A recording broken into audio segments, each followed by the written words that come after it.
Time ফুল দিয়ে এই সুন্দর ব্রেসলেটটি আজকে তৈরি করলাম। অনেকে পত্তলিকা নামেও চিনে, অনেকে টাইম ফুল নামে চিনে, অনেকে সকাল সন্ধ্যা নামে চিনে। যেই নামেই চিনুক না কেন, এই ফুলটা কিন্তু আমার অনেক পছন্দের একটা ফুল। আর মাশাল্লাহ আছে গাছে অনেকগুলোই ফুল ফুটেছে। আমার কাছে এই জায়গায় 4টা থেকে 5টা কালারের ফুল আছে। তো আমি সব কালার থেকে এখান থেকে কিছু ফুল নিয়ে নিচ্ছি। তো শীতটা একটু কষ্ট লাগছিল, কিন্তু আজকে যেহেতু হাতের একটা ব্রেসলেট তৈরি করব, তাই ফুলগুলো নিয়ে নিচ্ছি। কয়েকদিন ধরেই ভেবে রাখছি যে এই ফুল দিয়ে একটা ব্রেসলেট তৈরি করব। ফুলগুলো দেখতে এত বেশি সুন্দর লাগে, কিছুটা হাজারি গোলাপের মতন আমার কাছে মনে হয়। সব ফুলের থেকে আমি 2টা-3টা কালার করে নিয়ে নিয়েছি। যে বেশি ফুলের আমার প্রয়োজন নেই, আমি অল্প কিছু এখানে ফুল নিয়ে নিচ্ছি।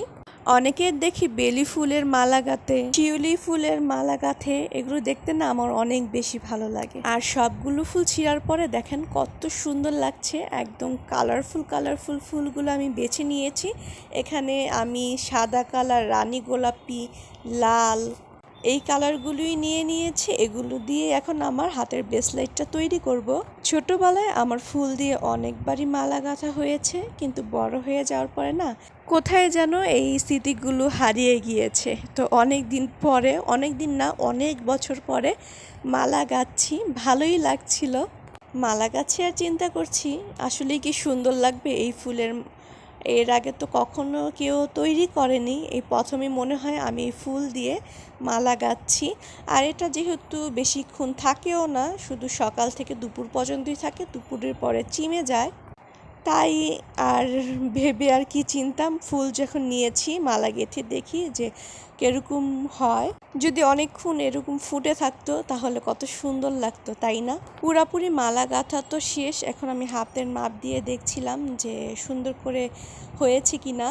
পুরা পারফেক্ট হয়েছে। আমি যেই কয়েকটা ফুল আনলাম সবগুলো ফুল দিয়ে আমার হাতটা পুরো ভরে গিয়েছে। মাশাআল্লাহ, এত বেশি ভালো লাগছিল।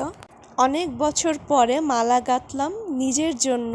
গোলাপ ফুলের থেকে কিছু অংশেই কিন্তু কম লাগছে না, অনেক বেশি ভালোই লাগছে আমার কাছে। কালারফুল ফুল দিয়ে তৈরি করাতে একটু বেশি সুন্দর লাগছে। আপনাদের কাছে কেমন লাগলো অবশ্যই কমেন্টে জানাবেন। আপনারাও যদি এই কাজটা করে থাকেন তাহলে অবশ্যই পিকচার আমার সাথে শেয়ার করবেন। আর কার কার বাসায় এই ফুলের গাছ আছে অবশ্যই কমেন্টে জানাবেন। আজকের ভিডিওটা এই পর্যন্ত। আল্লাহ হাফেজ।